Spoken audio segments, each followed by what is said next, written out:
Good night, sweet dreams,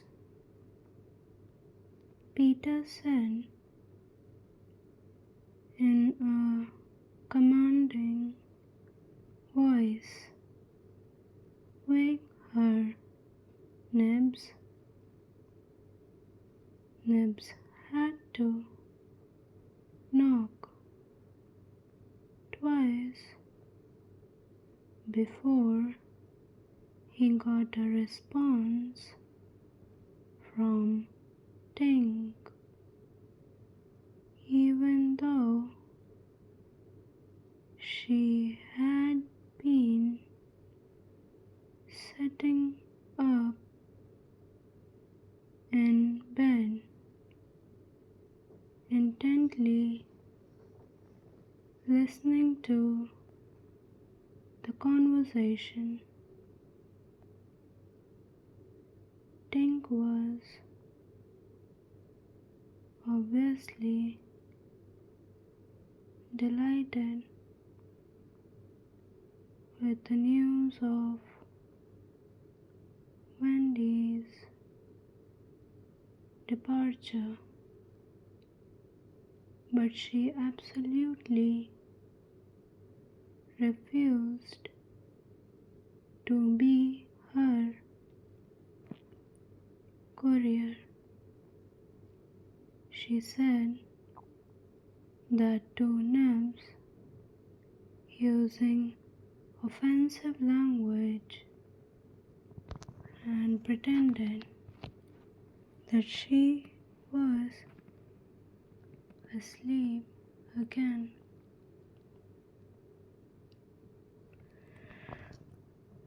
Ting says she won't, Nibs informed Peter. Stunned at this act of insubordination,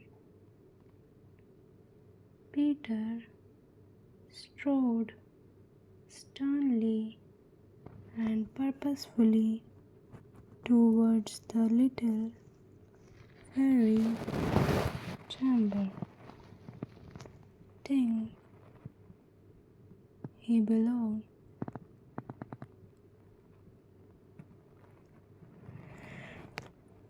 He said that if you don't get up and dress this very moment, I shall open the curtains at once,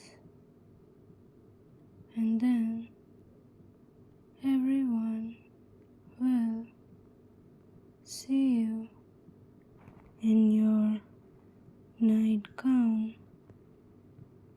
Tink jumped to the floor immediately.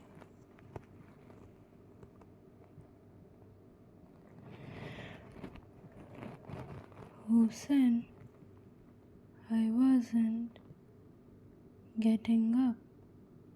She exclaimed. All this while, the boys were gazing rather sadly at Wendy, who was getting ready for the journey with John and Michael. They were dejected not only at the prospect of losing her, but also because she was going away somewhere nice where they hadn't been invited. Dear ones, Wendy addressed the boys. If you decide to accompany me, I am confident that I can get my mother and father to adopt you. The boys jumped with joy. Won't they think of us as quite a handful?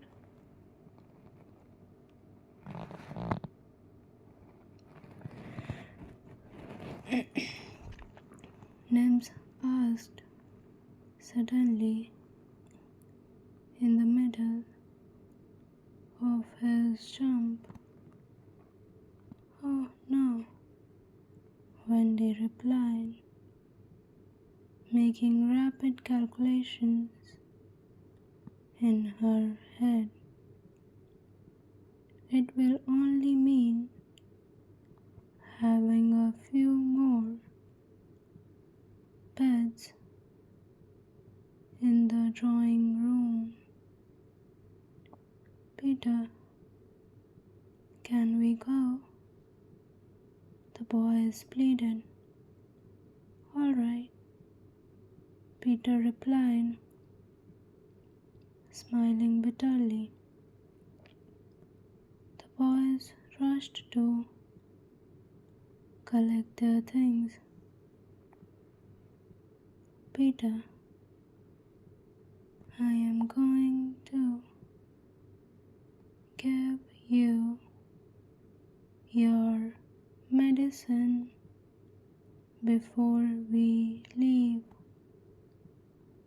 Wendy said, assuming that she had put everything in order.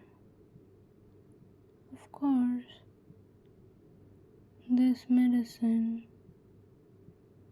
administered by Wendy was only water, but it was out of a bottle. Wendy made sure she shook the bottle and counted the drops, thus ensuring a certain medicinal quality. But this time, she did not give Peter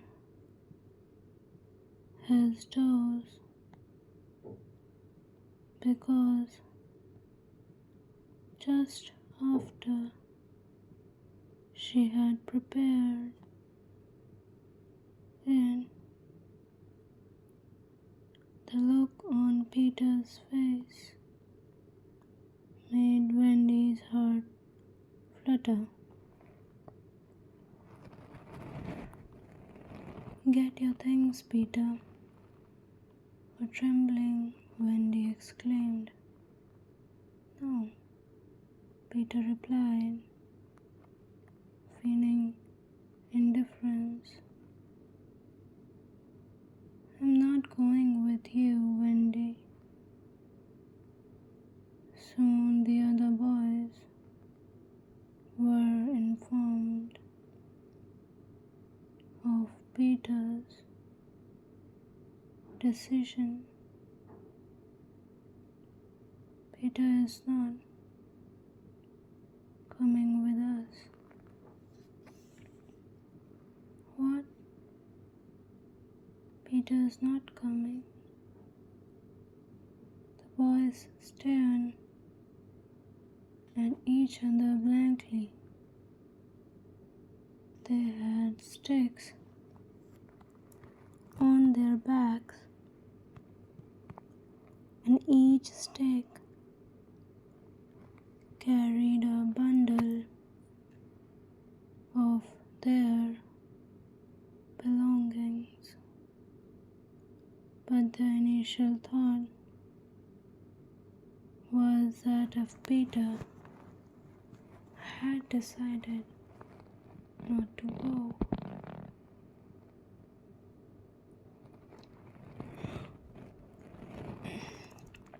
He probably had changed his mind about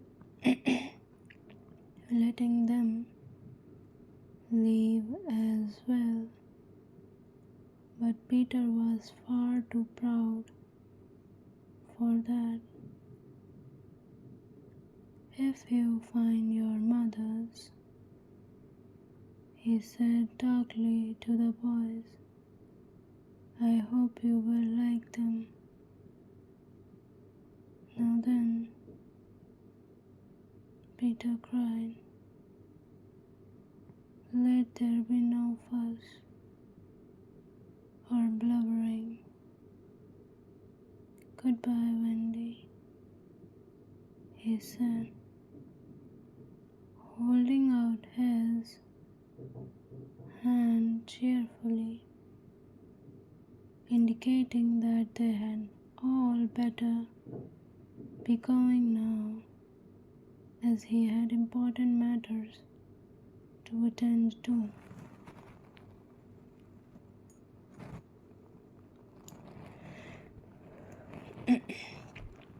Will you remember to take your medicine? She asked.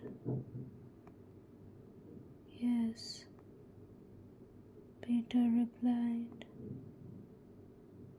An awkward silence followed. Peter was not the type who displayed emotion or broke down in front of other people. Ready, Tinkerbell? He called out. Aye, good.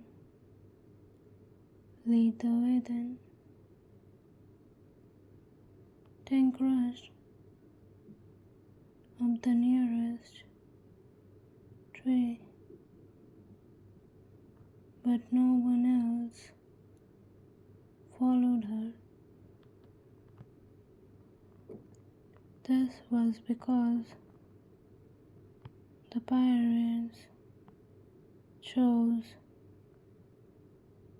this very moment to make their fearful attack upon the redskins.